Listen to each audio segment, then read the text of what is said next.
All right, welcome everyone. Thank you for joining us, the Aspen Institute Community Strategies Group, for our Rural Family Economic Success webinar on helping rural immigrant families earn a better living. I am Elise Hernandez, Summer Associate with Rural Family Economic Success, and I'm delighted to be co-facilitating today's webinar. This is the second in a series on helping rural immigrant families get ahead. The last webinar on helping rural immigrants accumulate and grow assets is a week from today on September 1st. We'd love to have you join us for that too, so please sign up if you haven't already. You can register for future webinars and find out about other events at aspencsg.org. Also, if you missed last week's webinar on helping rural immigrants earn a living, you can find that on our website as well. We have an October 6th public event happening at the Aspen Institute in Washington, D.C., Becoming the New Us, Advancing Immigrant Families in Rural America. So definitely keep your eyes peeled for that. We encourage you to share interesting information on Twitter and on Facebook, and we hope to hear about the work you're doing with rural communities via the email address that you see below.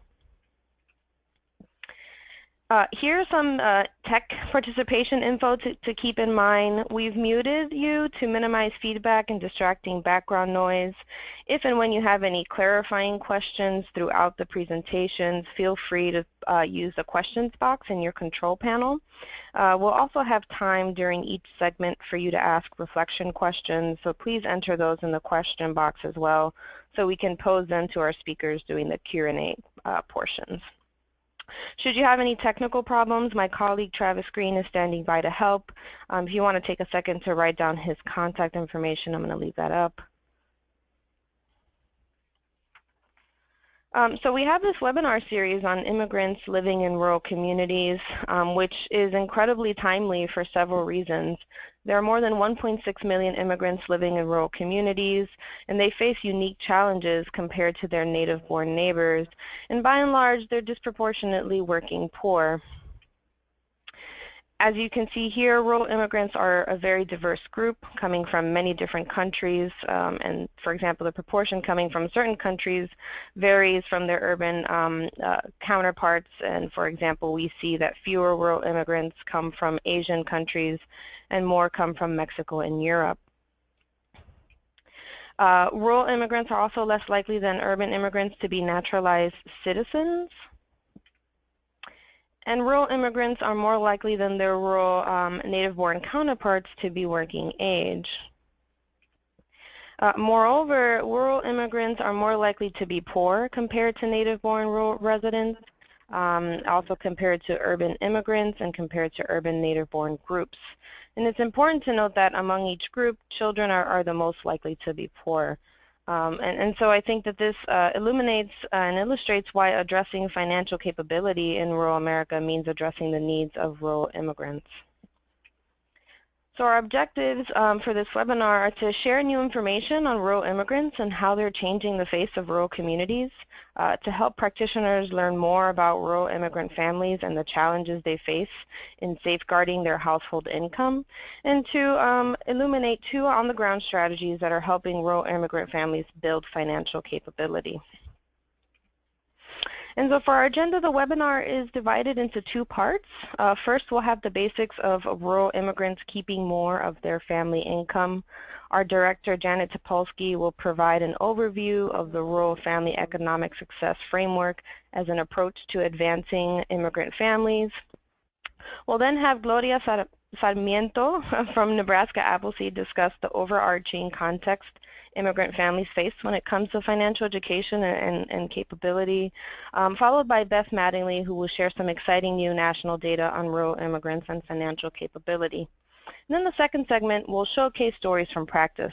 So we have Christine Meyer, who will talk about Pasos al Éxito, or Steps to Success, a program out of Oregon. And then Tom Knox will talk about car repair and car purchase out of California. And with that, I will turn it over to Janet Topolsky, our Executive Director here at Aspen CSG. Janet? Thank you, Elise, and welcome to everybody. We're so happy to have you back again. We had a what I thought was a pretty robust webinar last week, focused on Earn It, and next week we'll have one on Grow It. This week we want to focus within the Rural Family Economic Success Framework on how do you help advance rural immigrant families in relation to Keep It. And so we'll talk about that in a minute. So go ahead. So the Rural Family Economic Success Framework is one we've been working on at Aspen Community Strategy Groups for well over 10 years. And in fact, some of you, I'm looking at who's attending this webinar, and some of you know very well. I'm thinking of Wendy Merrick out there in Minnesota and a number of other folks that we've worked with on the ground on on really implementing this network, this framework in a way that can help rural families get ahead.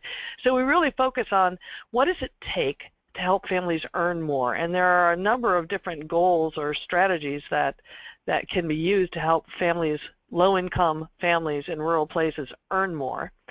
There are a number of strategies and approaches to help families keep more of what they earn. In other words, are they making good choices? Are they making good choices? Are they saving all the costs that they can? And there are a number of good strategies related to Grow It. And Grow It has to do with, if you keep more of what you earn, how do you grow that into assets over time? Today, as you can see on the screen, we are focusing on Keep It. And there are two subcategories of Keep It. One is counting every dollar, and the other is making every dollar count. And counting every dollar, we're really figuring out, trying to address, how do you establish financial health?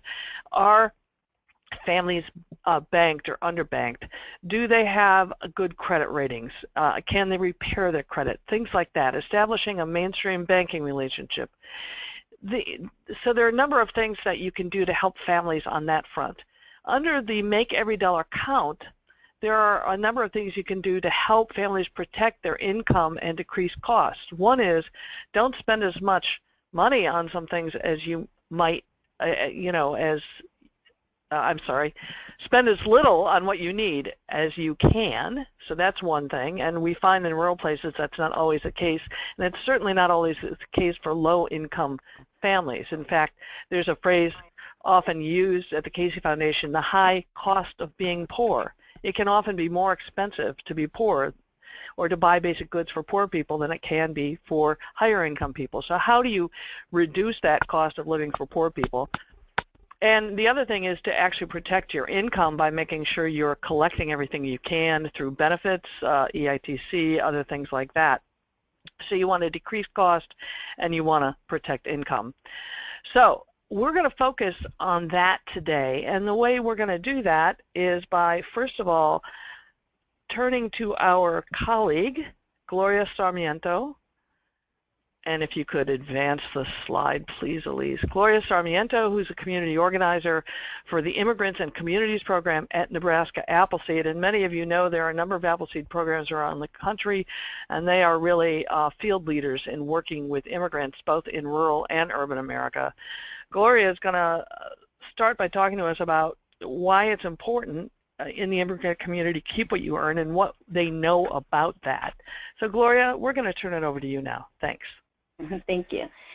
My name is Gloria Sarmiento from Nebraska Appleseed. We work with immigrant leaders in rural communities across our large state with many partners and organizations in this work. Next. Yes, we have immigrants in rural communities.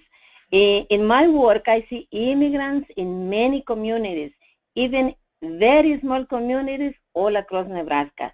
Sometimes there are communities that they don't realize that they have immigrant neighbors. Sometimes I hear, oh, I don't think we have immigrants in our community, but they are there. Next. Before we start, I first want to say how important collaboration is, especially in rural communities where there are fewer nonprofit organizations, and our experience is that collaboration is key. Think about partnering with diverse organizations to increase your impact.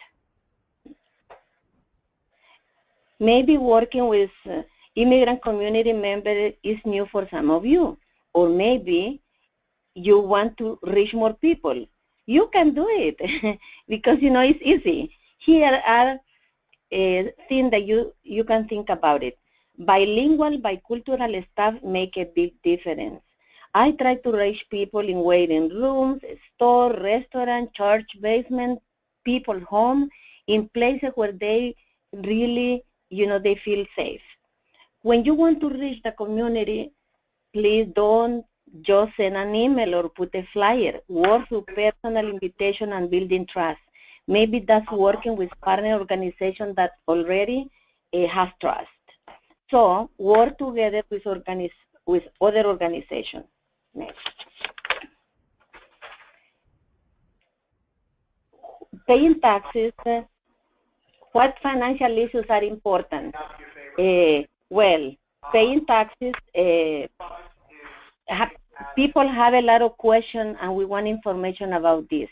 Sometimes, they come and they say to me, somebody told me that I can file my taxes, but I don't know how to do it. I don't have a Social Security. So there is a need for basic education and also how to file with an ITIN number if you don't have a Social Security. An ITIN number is an individual taxpayer identification number. Find out locally if your VIRA tax sites are providing assistance in multiple languages. VIRA is Voluntary Income Tax Assistance. By the way, tax preparation waiting rooms are a great place to provide education on any topic. And let me make another one important point. If you are coordinating service in different languages, work with native speakers to make sure volunteers can really speak the language. Also, find people with cultural sensitivity. Some words, translate differently country to country, even in the same language. You want volunteers who will ask good follow-up questions to make sure they translate correctly. Next. Higher education. People are worried about having money to send their kids to college. They will need to parents taxes to apply for financial aid. Financial aid is confusing. It's also unavailable for DACA use and undocumented use. DACA is Deferred Action for Childhood Arrivals. It's a president's temporary program that keeps families together. They are given a work permit for 2 years and stop deportation. People want information about the scholarship. Again, there are very few scholarships for DACA and TPS and undocumented students, but there are some. TPS is a temporary protected status. Cost of housing. Some parents may not realize early enough to look for schools near home or family. Next, health insurance. There are a lot of confusion about health care insurance and coverage. People say, my company said that they would provide health insurance, so I don't understand why I have to pay. With premiums, people may not understand that company is paying a big part. There is also a confusion about what is a deductible? How do copays work? People say, I pay more than my $3,000 deductible. So when I brought my son to the doctor, why do I still have to pay? Family and individual deductibles are really confusing. Next, bank accounts. It could be the first time someone is opening an account. Also, what identification the bank accepts depends on individual bank policies. For example, some banks have made sure that policies allow people to use the matricula consular from Mexico. But in my case, I am from Honduras. We don't have that ID. So it's not easy. As a community organization, maybe you need to find out IDs that local bank accept, and you may need to work with local banks to set policies that don't accidentally exclude people. Next. Credit card and credit score. People have a lot of questions. What are these different types of cards? How should I use them? And what do I need to be careful of? Also, how do I establish my credit score? Many people don't know that more card doesn't mean that the higher credit. There are also issues for women and their credit history with the spouse. You know, some people, they are complaining because they said, my spouse has, but I don't. So, next. Public benefit. The immigrant population is not eligible for public benefit in the same way as other population. So, some of the supported you think for low-income families are not available. Undocumented are ineligible for most benefits, such as Medicaid, TANF, SNAP, or food stamp. Even most legal permanent residents are ineligible for the first 5 years. But people also live in mixed status families, so sometimes kids or some family member can qualify even if a parent cannot. So there are important family support that many people don't apply because they think if I don't qualify, then no one else in my family can either. Remember that 85% of immigrant families have mixed immigration status in the same family. And there can be other exceptions, like for example in Nebraska, pregnant women who are undocumented, they can get prenatal care. And then it is also important to note that a few benefits affect citizenship, especially with cash assistance. So sometimes people are afraid to use any public benefits because they don't want to be to affect their application for the citizenship in the future. Next, remittances. Studies show immigrants send only about 10% of their income to their country of origin. The vast majority of their income stays in the United States and supports local economies. People can lose resources to high fees. Now there is a requirement that fees and rates need to be disclosed in advance so consumers can compare prices. This is an issue that Appleseed Network has worked on many years. Next, immigration and citizenship process fee. This is an expensive process. Saving for it is an issue for any family. For example, per person they are charging $680 for citizenship fees, but they need to have add more cost for legal services. It's important to know that sometimes a person can get a waiver for the application fee, but they may still need to save for legal services costs. Find out what nonprofit organization legal services exist in your area. But in rural areas, sometimes it's a little difficult. So next. Also, people have questions about opening a business, fundraising for nonprofit, or saving for retirement. Some people work at a place with good retirement benefits, but they don't participate because they don't understand the retirement plan. And this is a photo of a training we did for a statewide immigrant leader on how to fundraise for nonprofit. Next. In conclusion, in many rural places, communities are growing collaboration to build welcoming and inclusion. We are part of many exciting collaborations that bring together diverse groups, people, and organizations to plan together to create a welcoming community. When we work together and bring different perspectives to the table, we get a lot done. Part of welcoming is making sure you understand and address the barriers rural immigrant families face in building financial stability. Please, next. Resources. Well, finally, there are many resources out there, but there are a couple. You can find financial education brochure in English and in Spanish on our website, as well as other immigrant financial resources for banks and nonprofits. And Welcoming America is another great place that you can find ideas and resources. So, thank you so much, Gloria.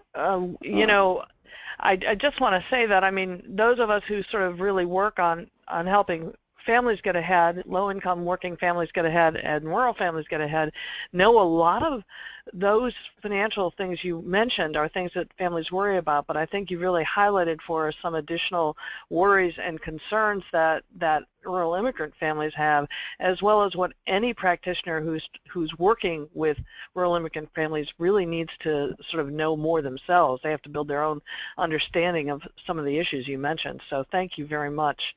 We're going to take questions for Gloria and Beth together after Beth presents to us, but let me just remind everybody, if you have a question in the process of a presentation, just type it into that question box, because we love questions, and I'm watching that box and will pose any question that you put there, as long as it's a good question. I mean, you know, I may have some judgment on that.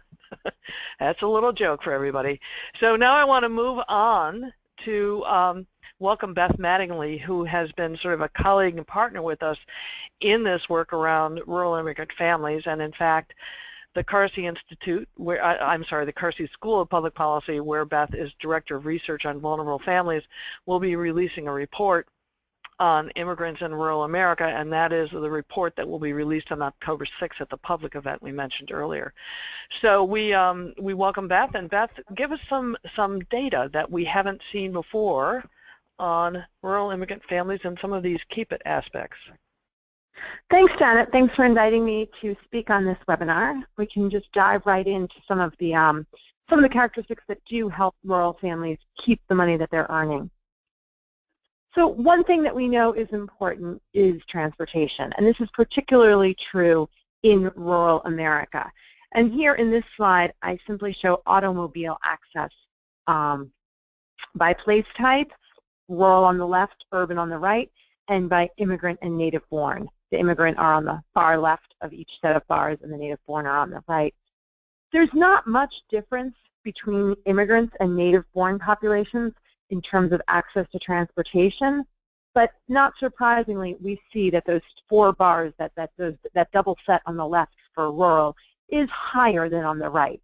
And this doesn't necessarily surprise us, because a car is so much more important in rural America, where public transportation networks tend to be far more limited, if they exist at all. And in many urban places, people do have access to reliable public transportation. Beth, can I ask you, this is Janet, does access mean somebody in the family has a car or owns a car, or they can borrow a car? It's not necessarily ownership by every individual. It's in the household. So for people age 18 and older, there is a car somewhere in the household that they can use. Right. We could look at how many cars per adult in the household, but for this snapshot, it's simply whether or not there's a car in the household. Okay. So, yeah. So and as Janet points out, that is limited, because if there are 2 or 3 working adults and there's only 1 car. But this does give us somewhat of a snapshot. Next slide, please. So the means of transportation to work we looked at by nativity and metropolitan status. And this, I think, is pretty important for the work that you guys are doing with rural Americans, because we do find in rural places, as well as in urban, that immigrants are more likely than their native-born peers to use public transportation. Now, when you look at those numbers, they're really hard to see. It's just about 2% of rural immigrants compared to just over 0.5% of the native-born.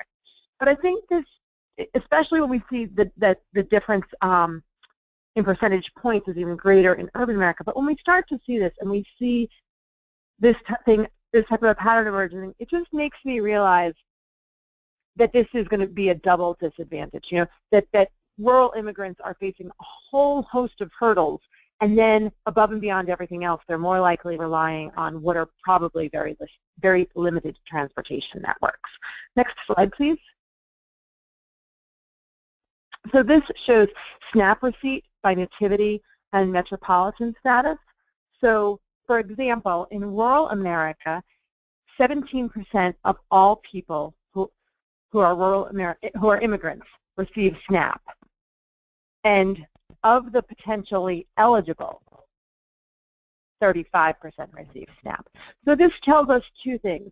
You know, immigrants are somewhat less likely than their native-born peers to receive SNAP in rural places, but there's a a huge chunk of those who are eligible based on their family income who are not receiving SNAP. And this is, a complicated story because we can't tease out how much of this is because even though they are income eligible, they're not eligible because they're not citizens long enough or don't qualify for other reasons, or are non-citizen are non-citizen immigrants.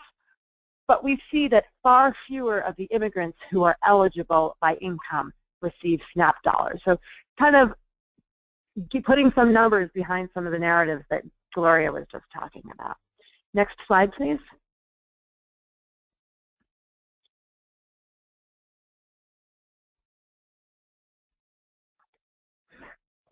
So when we look by citizenship status among all immigrants, we see small differences. In urban places, we even see that among the potentially eligible, slightly more non-citizens report use. And I should say, this is measured at the household level. So like the automobile, this is someone in the household is getting SNAP. So if you're a non-citizen in a mixed status family, it may not be that you're getting the SNAP dollars, but the household has access to them. The next slide, we look at health insurance coverage by nativity and metropolitan status. And not surprisingly, in both rural and urban places, immigrants are far, far less likely to have health insurance. And therefore, they're less likely to have private or public insurance. I think that's the biggest takeaway from this slide.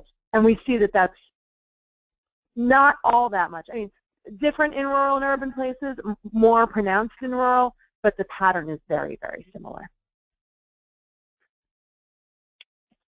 When we look at children's health insurance, zone in on the youngest and the most vulnerable, we see the same pattern, but it's disconcerting to me that, nearly a third of kids who are rural immigrants don't have any health insurance coverage. And this is quite current. This is with the most recent data, so it covers the period from 2009 to 2014.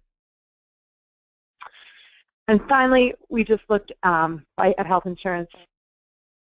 Again, not sure. Oh, this is broken down. It's by the citizen status for all. So this, like we did with SNAP, where we looked at citizen versus non-citizen, we see that citizen immigrants are much better off. And if we were to go back to slide 7, we would see that they look much more like their native-born counterparts than the non-citizen immigrants. Which again, given what we know about access to health insurance, the types of jobs that immigrants tend to hold versus the types of jobs that native-born Americans tend to hold, as well as eligibility for public programs. This is not surprising, but when we think about linking it back to being able to keep the money that people earn, well, not having health insurance means that small health problems may become big problems, may be harder to keep work. Also, any health care has to be paid for out of pocket. You can't keep it. SNAP doesn't, not having access to SNAP means that less of the money that they're earning can be put towards other things, that they really have to meet those very, very basic needs with very limited dollars. Beth, so, we do have a question asking what SNAP stands for. Can you explain? Yes, I'm so sorry. SNAP is formerly known as food stamps. Is the Supplemental Nutrition Assistance Program, and it provides access to a very wide range of food for families to purchase. Right.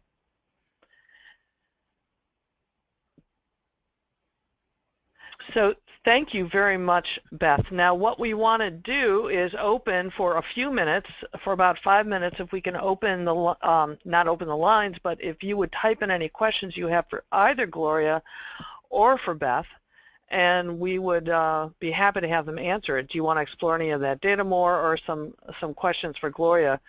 As you're typing in, I had one question for Gloria. On one of your slides, you mentioned that some benefits, some public benefits, affect citizenship. And could you explain to us which public benefits you're talking about and how they affect citizenship? I think that might be really helpful. What happened is the cash assistance is one of the benefits that is affecting, when you are applying for citizenship. And that's one. But what happened, people, they think if they apply for food stamp or any other, they can lose, that when they apply, they, maybe they won't be eligible. That's why. But So cash assistance is one. So cash assistance meaning, what do you mean, TANF? What are you talking about? Cash? Are you talking about in Nebraska cash assistance from the state? But what does it do to citizenship? That's what I don't understand. What happened is the people, they are considered that it's a public charge. Oh, so. This is Gloria's colleague, Darcy. I'll just jump in for a second. Okay. It's a public charge consideration, so when you are applying for your citizenship, they will be checking to see if you look like you've been able to support yourself. Mm-hmm. And most of the public benefits that are things that are direct, like TANF and those sorts of supports, don't affect you at all. But say you get cash assistance from a county program, it's usually the cash assistance ones that raise a flag that could make you ineligible for citizenship because you haven't fully proved that you're taking care of yourself, basically. Oh. And the point Gloria is trying to make is because of that effect, sometimes people are afraid to apply for any kind of public benefits that they may well be eligible for because they don't want to affect their later citizenship, if that makes sense. It does, and I really thank you for helping me understand that. That was something I was sort of unaware of, that on the sort of applying for citizenship, on being able to support yourself, that if you are receiving something like accounting assistance, it would say they may not be able to support themselves, and that would affect your application. Great. Yeah, the devil's always in the details, so you don't want to guide people away from public benefits that they would be eligible for, but it's something to check in with a local immigration attorney and make sure that you know what the rules are. And I mean, that's the kind of detail that's really helpful in this webinar series, because we're trying to help everyone who's sort of attending understand some of these details so they watch out for them from the front end. So we have a question for Beth on transportation. Where was the data taken from? Because in rural Oregon and Washington, we have a lot of families without automobiles. So is that whole, 4% without automobile in Oregon? No, that's a snapshot for the United States. It's the American Community Survey, and we broke it out by rural, urban, immigrant, non-immigrant, but we haven't done a state-by-state look as of now. Yeah, it's sort of interesting too. And I know later in this particular webinar, we're going to hear from someone who knows a lot about rural families and automobiles, Tom Knox in California. So he may have more perspective on this. So hold on for his perspective near the end of the webinar, because I'm sure he'll have something to add on that. Someone said, let's see, that they'd be interested to hear about examples of program models that exist in community-based organizations to address financial needs and issues of rural immigrants, and we're going to hear one of those in a minute. Someone wants to know if we're going to have these slides available, and of course we are. And other than that, we are actually getting some comments sort of about there needs to be more discussion on this in rural America. Here's one final one. Do you have any advice for undocumented folks who want to file taxes but are scared of DHS? I know that the IRS doesn't report info to the DHS, but people are still scared to file. Gloria, do you have any advice on that? Well, yes, people, sometimes they don't have idea how to file, the taxes. But that's why we are here as an organization, to educate them how important it is that they need to file. And then a lot of organizations here in Nebraska, they are helping, to educate them and the way that they have to do it. But they are doing, because they know that if they have kids that they need to go to school, they need to file the taxes. Yes. One final question before we move on, and there are more, and I'm going to keep looking at them because we may have more time later. Phyllis Zelensky said she's searching for financial education curriculum for immigrant families. Do you have any recommendations for a financial education curriculum for immigrant families? Gloria or Darcy? So the brochures that Gloria mentioned are a great starting place for simple, easy to read information on a number of topics. And in terms of curricula, do you have any other? No, we are just referring to the, at least, the scholarship that we know they are helping, low-income families, even if they have documentation or no. So we are referring to them. The brochure that we have, they have good information. So, and that would be available on the Appleseed website that was on your slide. Yes. And so we'll be sending that out to everybody afterwards. My guest is also our next presenter, and we're going to move on now. And thank you, Beth, and thank you, Gloria and Darcy. And we'll hear more from you later if we have time for those questions. So thanks.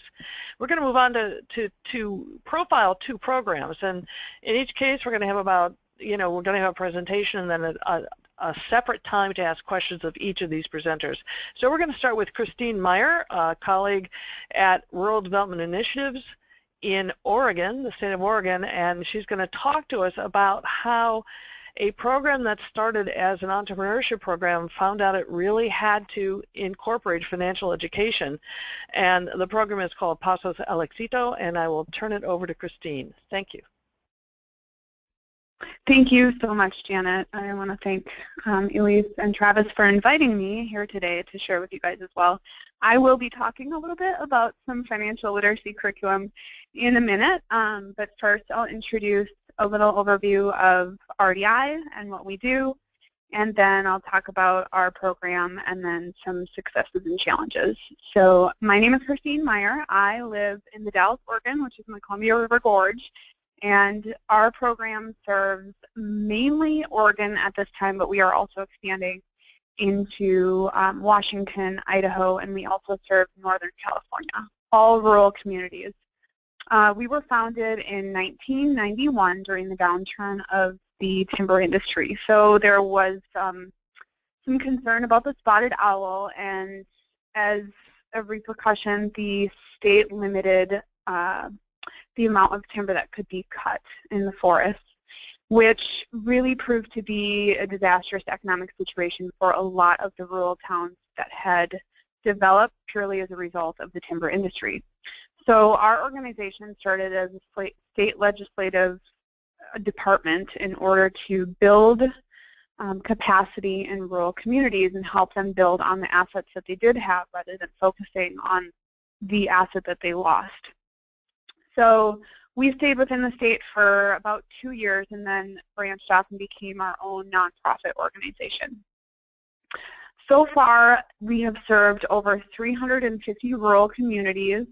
We have trained probably close to over 10,000 now rural leaders throughout Oregon, Washington, Northern California, and Idaho, and we are continuing to do that work. And we have 2 service areas. So our first service area, which ties into the first part of our mission statement, we cultivate leaders.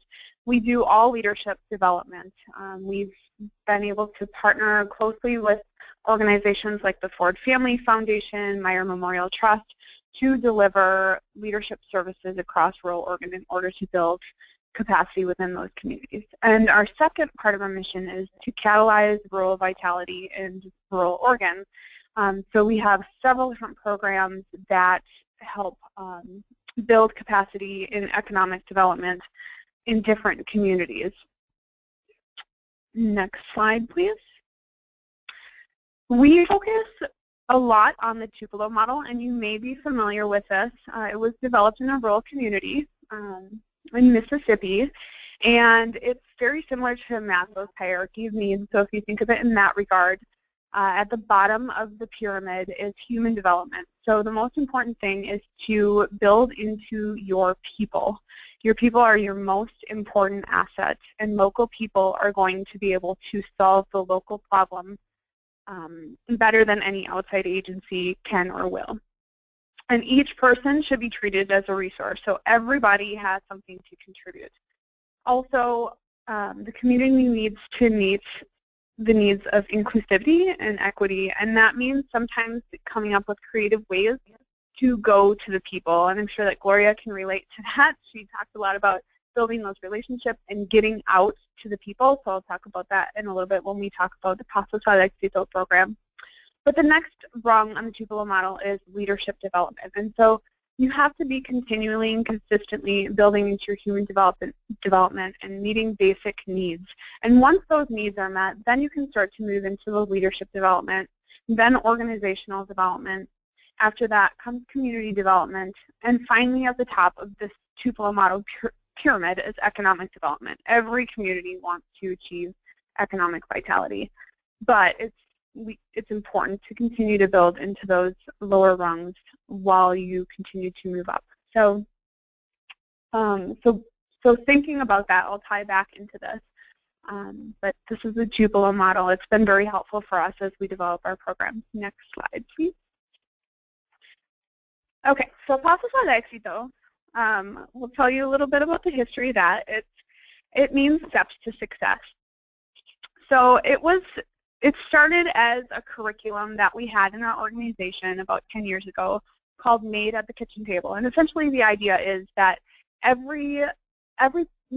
every person, but a lot of people have a hobby or a skill or a craft or a gift that they're practicing at home, maybe at their kitchen table, and they could potentially turn that into a viable source of income, into a business perhaps. So we have this curriculum, but what RDI does is we really seek to fill gaps in communities. And so a lot of communities have great organizations, great service providers, perhaps they've had capacity built into them, they've recognized the need, and they've implemented different programs. But we look to fill niches. What services are not being provided? And so we found that lots of organizations have entrepreneurial training, and most of it is in English. A lot of it comes through the SBDC, which I'll refer to quite a bit later on, is the Small Business Development Centers, part of the Small Business Administration of America. Most of them are located, they're all located in community colleges, some in universities throughout the United States. So we found that there really were no entrepreneurial services offered in Spanish. However, Oregon's Latino population is quickly growing.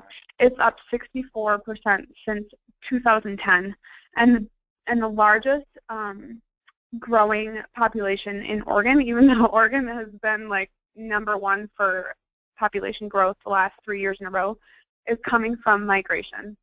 A lot of our folks are agricultural workers who are choosing to start to settle down and plant their families. Many of them have kind of moved with the different agricultural seasons, and they'll go and work on farms, and they kind of rotate around through the United States and sometimes into Mexico and South America as well. But a lot of them are settling down and making a life for their family in our rural communities. So we also know, and you may be aware, that nationwide small businesses make up over 99% of the U.S. economy. In rural Oregon alone, 97.6% of our businesses have less than 20 employees. And 40% of small businesses are actually Latino owned. So, but they're not getting capacity building access to programs and trainings like a lot of their English-speaking counterparts may have. Next slide, please. Here's a snapshot of where our program has been delivered so far. We delivered it in 2011 and 2012, and then they took a year off to revamp the curriculum a bit and reorganize the structure of the program, and then we started again in 2014. The pins that you see are all the towns that have been served so far. So each one of these communities is entirely different, which is one of our models, and it ties back to the Tupelo model. Every community is different. Every person is different, meaning that their needs are different. So up in the upper left-hand corner is Astoria. A lot of our Latino population there has been drawn there because of the fishing industry. They're working in canneries. They're out on boats. And then you have in the Willamette Valley near Portland and Salem. These are rural communities, but a lot of them are working in wine fields and different farms there. Same thing with northern Oregon. Once you start getting closer to Idaho, you have a lot of potatoes and onions over there. So a lot of these folks are purely agricultural workers that are starting to come into the community and look for ways to get a better income and plant their families. Next slide, please. I'm going to talk a little bit about the program of Pasos al Éxito. As was mentioned before, Janet mentioned this, we originally started to deliver the curriculum of Made at a Kitchen Table, which has been renamed. It was Starting a Business at Home, is what it was renamed to, which is Empezando un negocio en la casa, which literally translates to I'm going to start a business in my house. A lot of folks don't have that intention, so we've renamed our curriculum to Starting a Business. But we're finding that while we were delivering this curriculum, a lot of our folks don't have education or information or experience with the American banking system, with credit, with loans, with all of that. It's very intimidating, it's very scary. And so we supplemented our curriculum by adding a course on financial literacy training. Currently, we do a course of 15 hours, and again, like every community is different, and so they choose how they want to parse this out. Most communities choose to do 3-hour chunks once a week, so it'll go for about 5 weeks. During this course, we focus on budgeting. Our first session, we start talking about a budget. Do you know how you're spending your money? Do you know where your money is coming from? We give them homework assignments. They start tracking their daily expenditures so that they have a good idea, because once they start to write these things down and they have a clearer idea of where their money is going, they start to have a better sense of control over their money. One thing I want to make sure that I mention with our program is most of our programs, while webinars are great and a lot of us have acclimated to this great technology that we have to meet nationwide, we really value community classes, and that the social capital within those classes is so vital to the community. These folks are meeting people in their community, they're gaining access to resources, and mostly what I love is they actually get to share their own experiences, which takes away a lot of that fear and intimidation. If they can hear that someone just like them is using a resource or accessing something in their community and having positive results, they're more than likely to do that themselves. So I just want to make sure I make that point before I forgot. So we start talking about the budget, and then we introduce the American banking system. We talk about checking, savings, lines of credit. You know, we will actually invite somebody from a local bank, preferably a bilingual teller or banker, to come in and talk about their services, to talk about the banking system, to put a face to a name in an organization to make it less intimidating. We'll talk about investing. So how do they, we actually will spend about an hour talking about ways to reduce expenses. So that's part of that keep it idea is you're working hard for your money, and where are you spending it? Are you buying a Starbucks coffee every day? And we actually talk about these really simple ways to save money and keep money. And then once they're saving money, how are they making money on that money? So we talk about the market. A couple of the ways that are the best ways to increase income is maybe through property, investing in a home. I think Janet mentioned earlier that it's true. The more money you have, the easier it is to make money and save money, unfortunately. And then another great way to earn income is through a small business. So that's where the Starting a Business curriculum comes in. When we talk about credit, we spend a whole evening talking about credit, how to access your report, how to use credit, how to fix your credit. And then we spend a whole evening talking about loans, how to access capital, mortgages, small loans, where to go, how to find out if you're eligible, who you can talk to. And we'll, like I said, we'll actually invite community resources in to come talk to our participants. Next slide, please. Christine, just let me note for you, you're running low on time, but while I do that, let me ask you, is there a particular curriculum apropos of the other question, a curriculum you're using? And can you tell everyone what it is? And then move on? Currently we use the FDIC's Money Smart curriculum. and we use about 8 of their 11 modules. They're all in Spanish. They have a leader's guide and a participant guide, so it makes it really easy for a facilitator to just teach the class. And that's one thing we also do is we contract with local facilitators that already have a connection with the Latino community. So it's less intimidating to come into class and learn from the instructors. Wells Fargo has a great curriculum as well.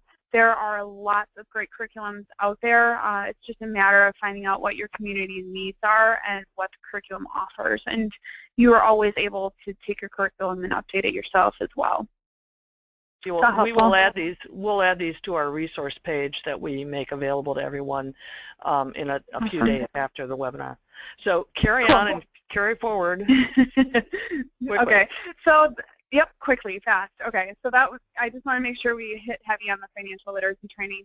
The second course we offer, and this program takes course over 2 years. The first year is course delivery, and the second year is follow-up and assistance. So the second course is 18 hours of small business development training. We talk about everything from operations, the business plans, financial statements, marketing, and they just spend 18 hours really focusing on what their business idea is and whether it's viable or not. Then we follow up with 2 follow-up workshops where the participants choose the topics, and they always ask for local experts to come in. So we always invite folks from the community. They'll usually be community organizations. Gloria mentioned the importance of collaborating, which is essential. So we get them connected to different organizations that meet their basic needs and also help them with their other needs if they want to move forward in starting business. Next slide, please. All right, so the second year is follow-up and support. And one of the most important things I feel that we do with this program is we connect them to the local resource providers within their community. So the SBDCs offer free one-on-one assistance to anyone who is thinking about or opening a business.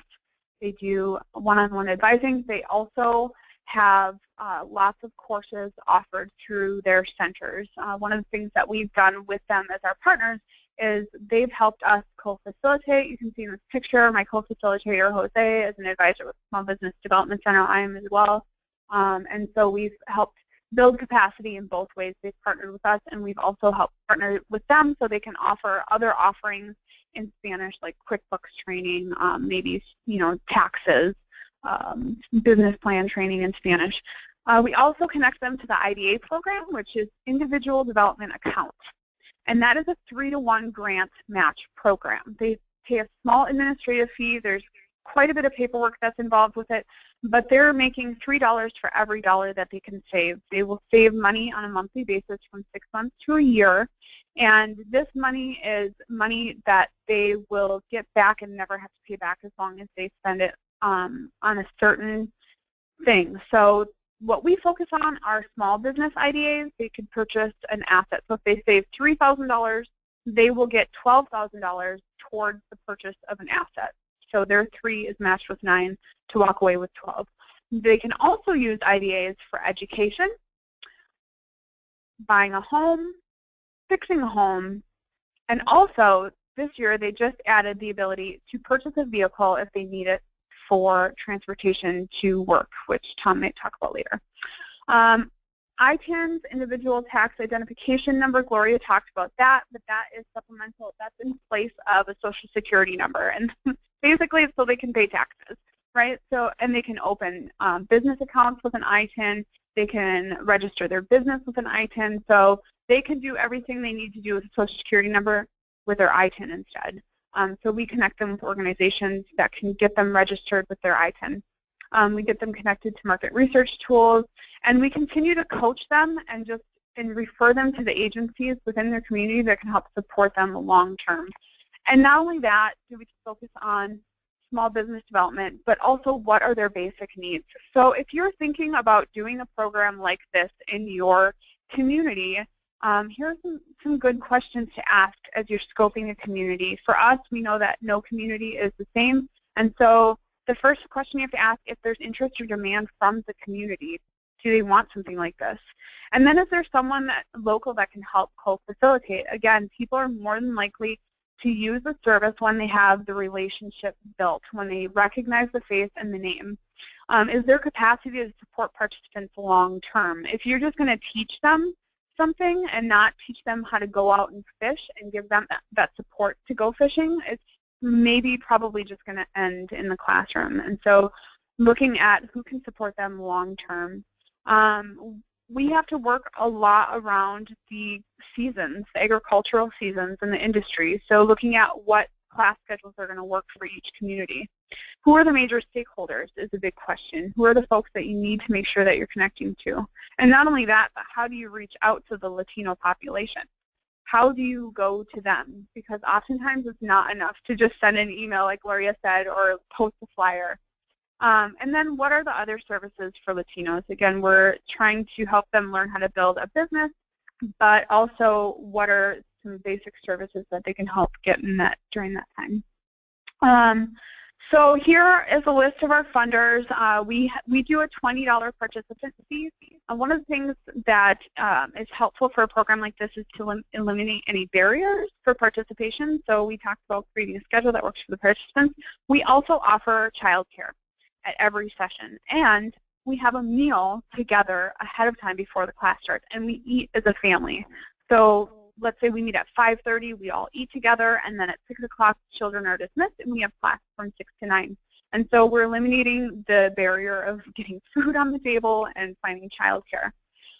They pay $20. It's maybe we call it a flake fee, but they have some skin in the game. But most of our program is supported through grants and sponsorships and partner contributions. So these are some of our major funders. Yep. Christina, I want to move straight to questions because we only have about 2 minutes for them. So if you could just go to the question slide, Elise,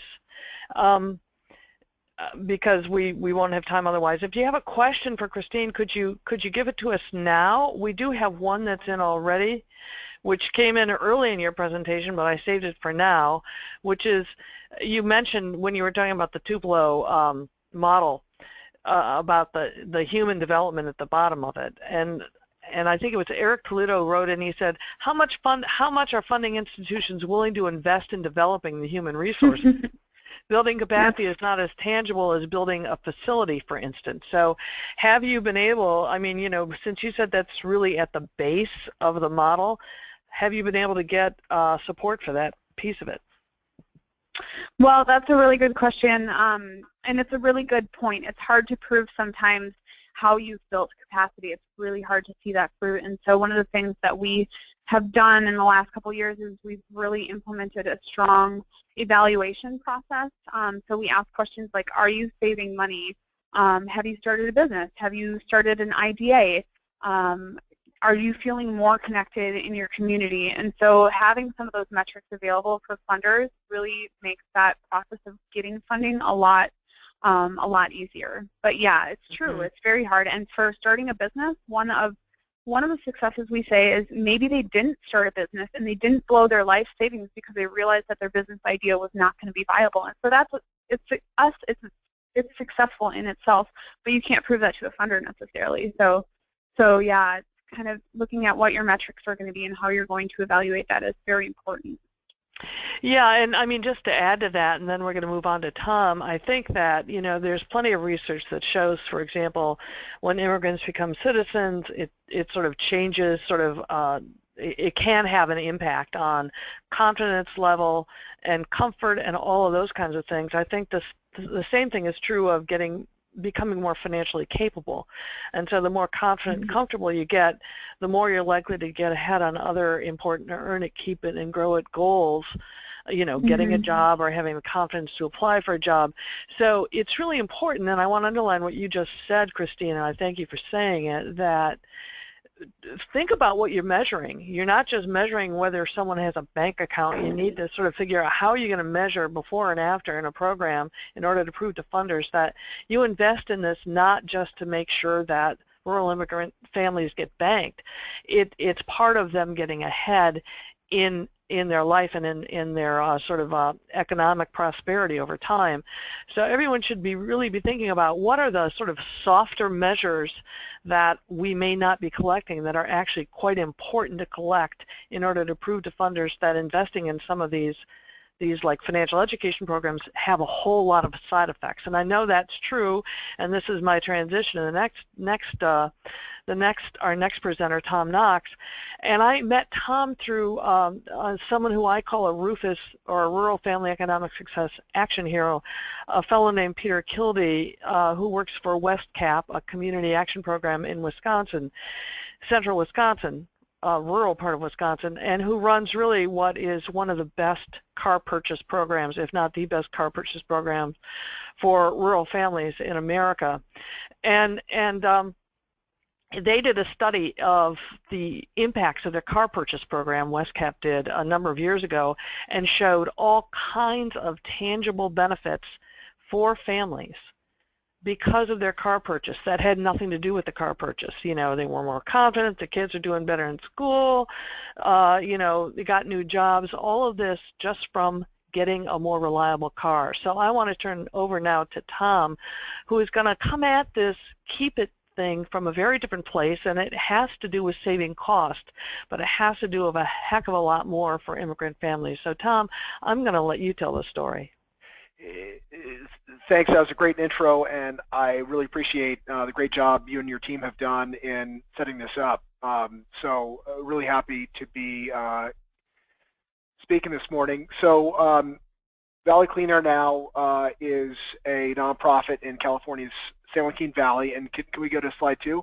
The San Joaquin Valley is kind of where all the problems in California are at their most extreme. Our state doesn't really acknowledge our rural areas, rural populations, very focused on coastal and how well things are going in coastal counties, and that has led to a slow and steady increase in what folks are calling the two Californias, that the Central Valley is falling farther and farther behind, and there are a lot of environmental impacts that are associated with that. And so in the San Joaquin Valley, it's a population of 4 million people, approximately 20 to 25% are immigrants, and half or more of those immigrants have arrived since 1980. There's a huge ag worker population. There's a perception that a lot of the ag workers are undocumented immigrants. It's difficult to get a lot of really good accurate numbers valley-wide, but what we do know is that a lot of the rural population, it does include a lot of immigrants. A lot of those immigrants, though, are living within documented families, and those documented families are very productive, very hardworking, you know, kind of the backbone of the valley. So we really focus on helping to fix some of the problems that undocumented immigrants and their families face, and you know, in starting to have the rest of the state pay attention to the problems in the valley. One of the major problems in the valley is it has the worst air quality in the entire United States for a variety of reasons. Geography, it's a major transportation corridor. There's really no outlet for air or water. And so it's a problem that goes back hundreds of years and continues to get worse. And the rural nature of the valley, the low income nature of a majority of the population, and you know, the air and water quality are all very much interconnected. And so what we have been focusing on as a nonprofit, we come at social issues via air quality issues and via cars. And I'll talk more about that, but what we've really found is the one thing that connects a lot of these problems together are the older, very dirty cars that these drivers are, it's their only option. There's more older, and by older I mean 98 or older, 95 or older, vehicles in the San Joaquin Valley than any other part of the country except for the Inland Empire in Los Angeles. Those two areas see a steady influx of older cars coming in, and it creates this gigantic gray market of operational, but really end-of-life cars. That one of the inevitable parts of the vehicle's emission control system is it lasts about 175,000 miles.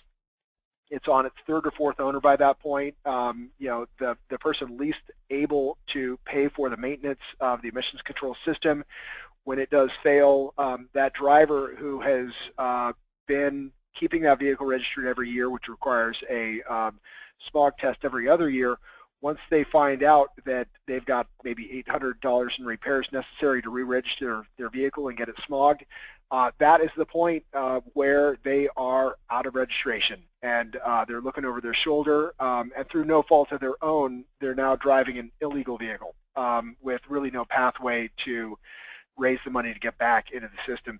The state has a nice program that helps low-income folks with smog repairs. However, it's a state program, requires a lot of paperwork, and in general, our audience just does not look to interact with authority. So it is very underutilized in the Valley. So next slide, please. And so over the years, since about 2005, we have been looking for a way to address this nexus of older unregistered cars, very dirty air, especially in what the state categorizes as disadvantaged communities, and all the associated problems that make life harder for these drivers. So what we have done is develop a program called Tune In, Tune Up over years and years with a lot of community input, and it is basically a way to offer a positive incentive for folks to come in, deal with their vehicle problems, and get on a path toward re-registration. And the key there is getting a message out, hey, do you have extensive smog repairs? Do you have vehicle registration problems?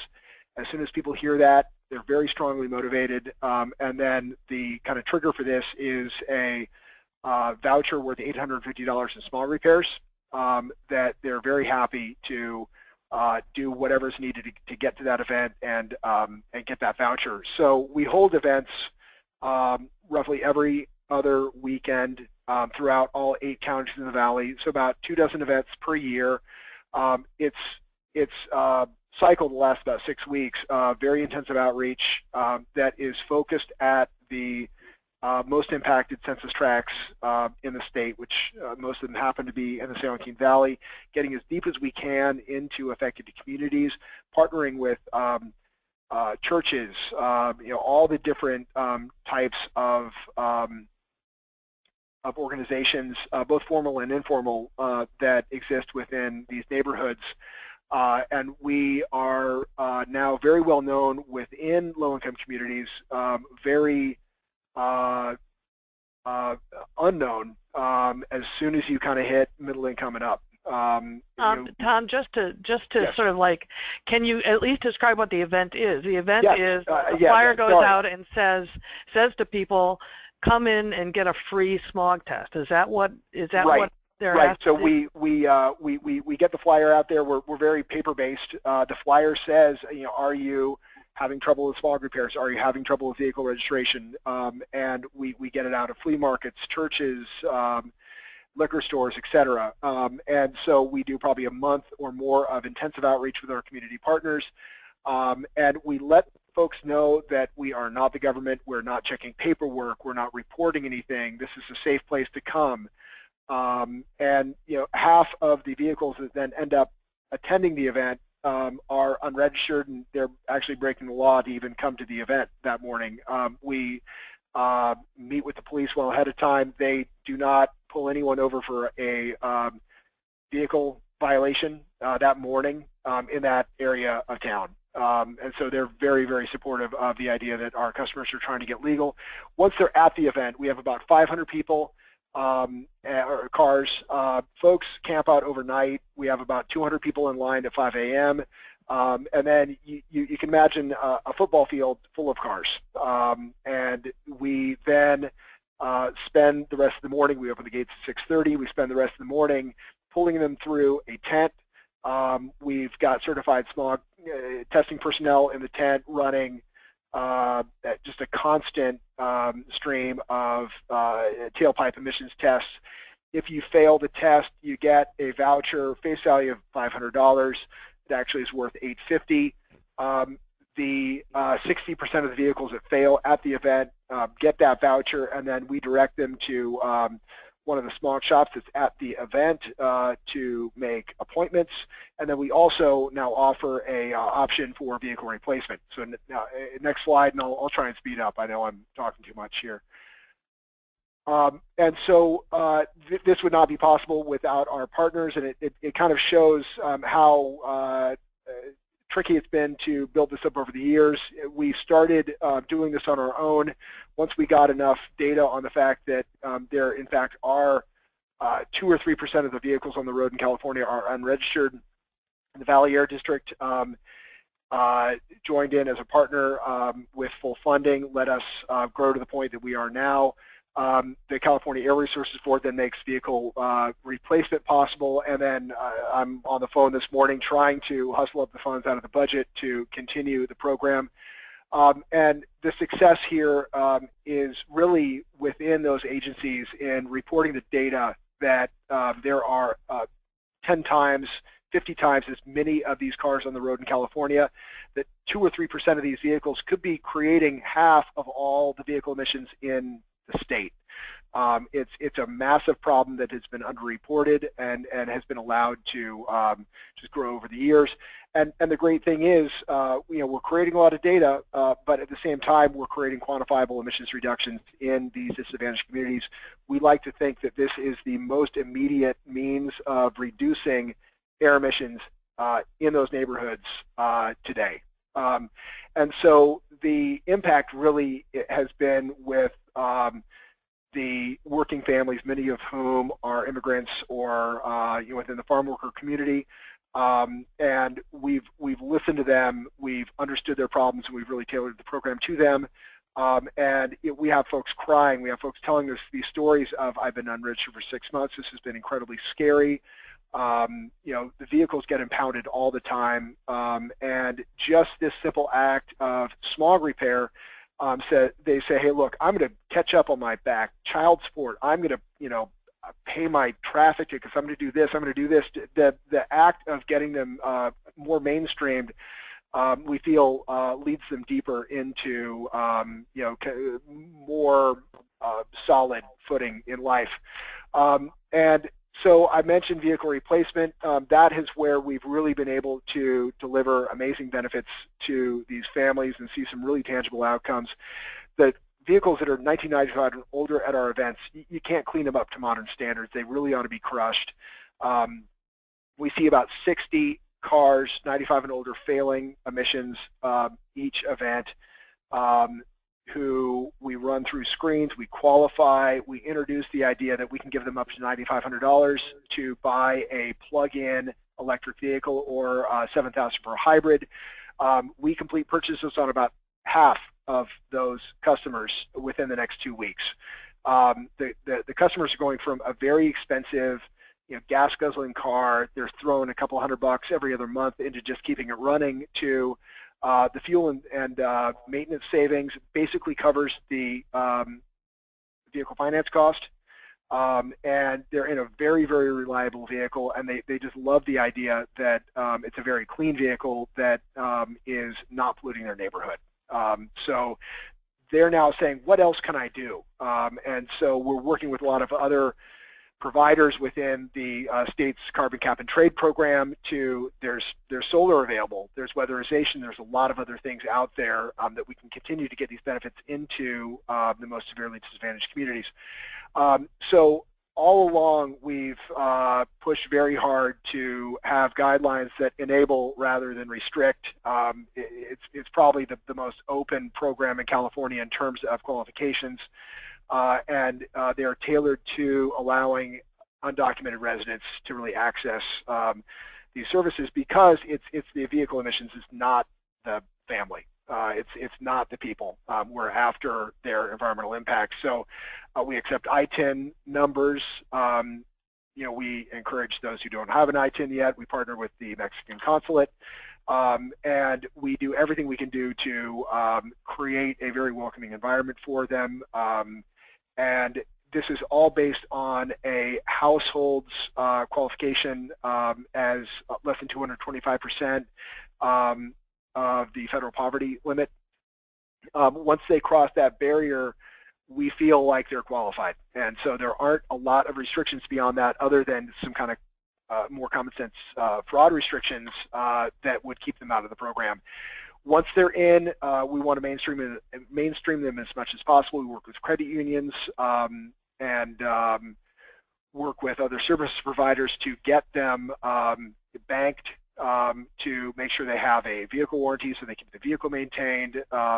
We want that vehicle to be an asset. We want their credit rating at the end of this process to be great. So it seems to really be working for a lot of these families. That it seems like it gets them more focused on the positive. Okay, next slide. And so in the past 10, 13 years, we've repaired about 15,000 cars.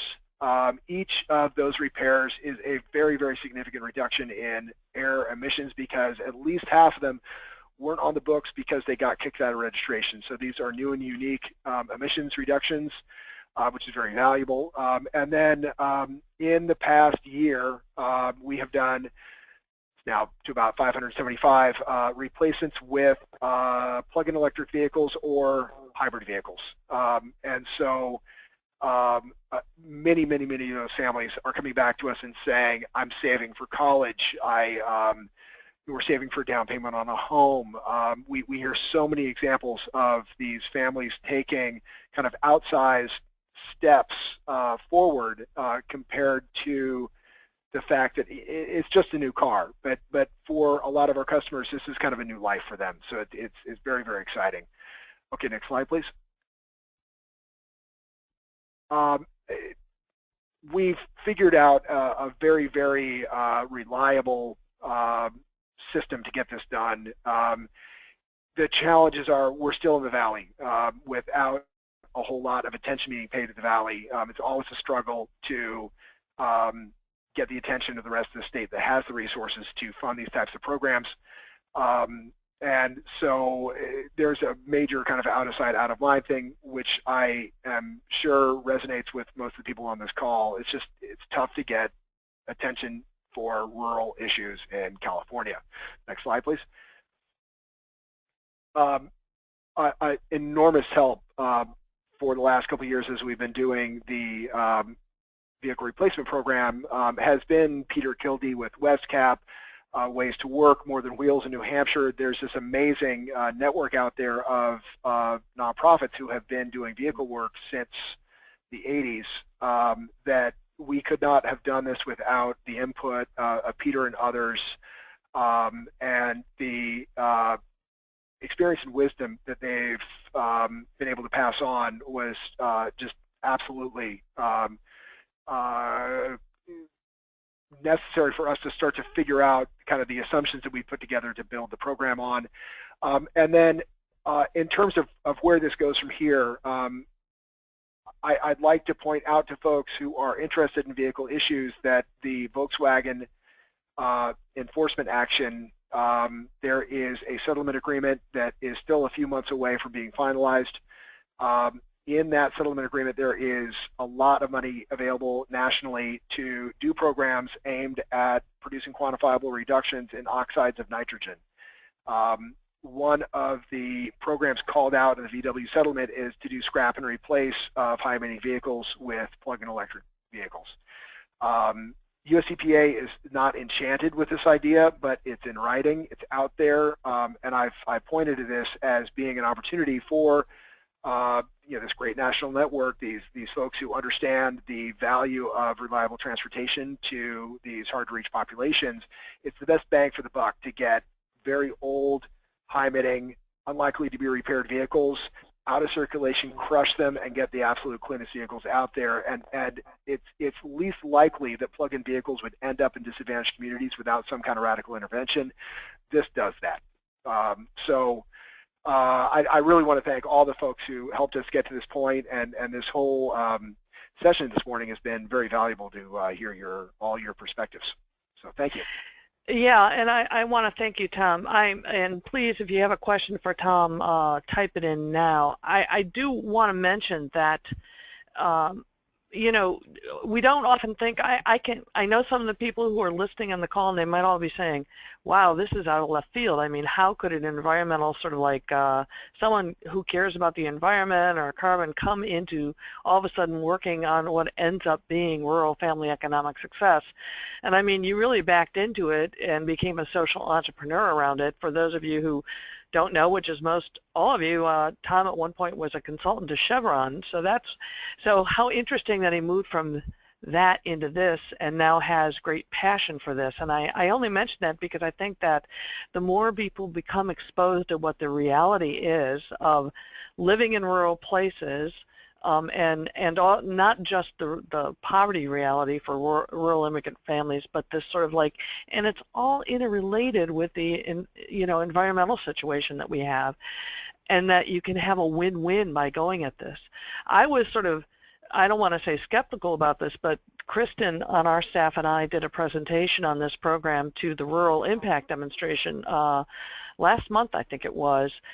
And we talked about several different rural transportation things, as we have in the past, and we have other webinars from the past about Jumpstart, Peter Kilde's program, and other rural transportation programs available on our website as well.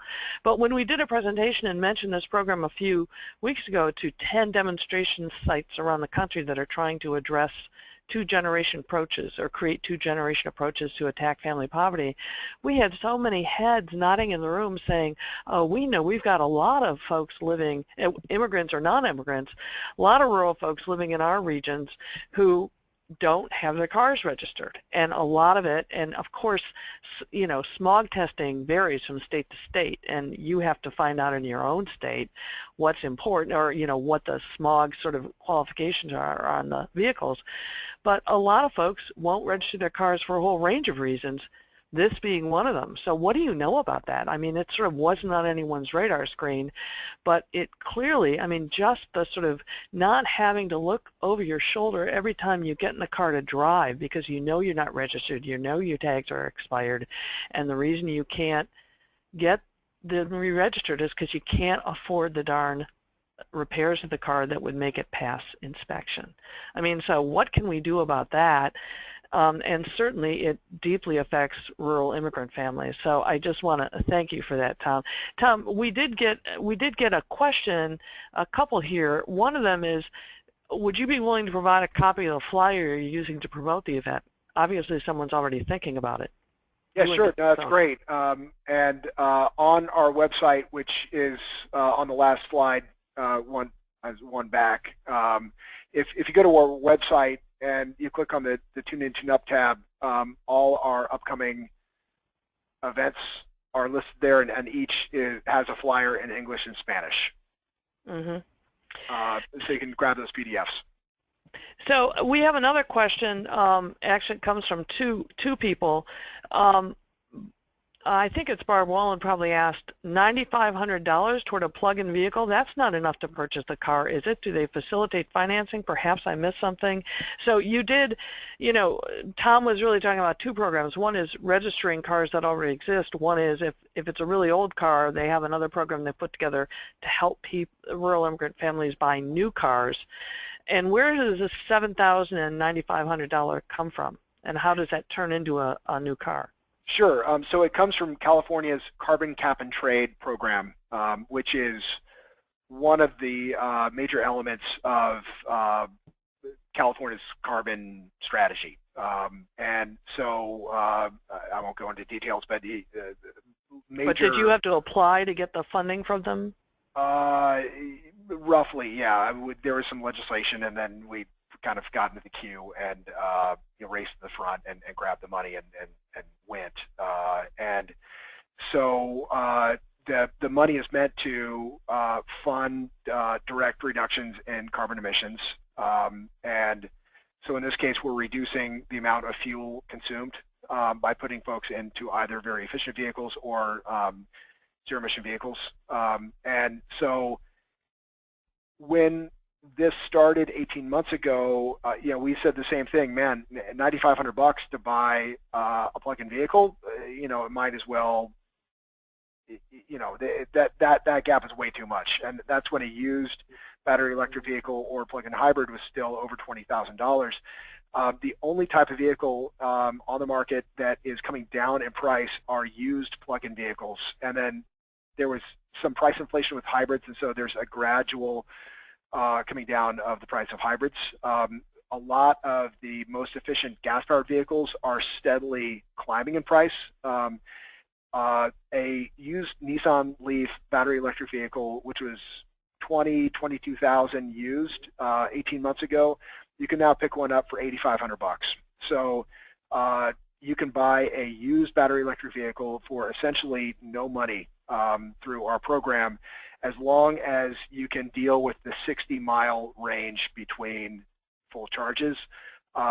Another really good option is the Chevy Volt. Those have also come down in price from probably $21,000 to you can pick them up for about $15,000 now with the $9,500 incentive, and that $7,000, $8,000 in finance, it's now your loan-to-value ratio is positive. We've seen probably 75 or 80% of our customers do qualify for finance on these loans because there's more value in the car than there is in a loan. Average interest rate is 7.2%. Monthly finance cost is anywhere from $50, $80 for a battery electric vehicle up to maybe $200 for a plug-in hybrid. And as I said, the fuel savings and maintenance savings, it's about a break even. So obviously, Tom has really looked into this, and I mean the other car programs in the country that have been really working hard on this, like Jumpstart and others, have a lot of expertise on this. And in fact, Jumpstart in Wisconsin has a car dealership that can service anyone in the country if you want to start putting a car program together, but you don't want to set up your own sort of dealership. And we can certainly put anyone in touch on that who wants to. But you could also go back to our website at rufus.org and get more information on those, and be in touch with us if you want to be connected. So thank you, Tom. I think we are now rounding out to the end of this week's webinar, which has been fascinating, and I can't imagine it hasn't put some new ideas in a few people's heads on the call. Elise, let me turn it back to you to close us out. But before I do that, I just want to acknowledge that Elise has been working with us as a summer associate all summer, helping put all of these great stories and this material together and building relationships with organizations with us. This is her last week with us as a summer associate, and so she won't be on the webinar next week. But we do want to thank her, and we're not going to unblock your phones, but if everyone would just give her a round of applause from where you're sitting, that would be wonderful. And so now I'm going to turn it over to Elise.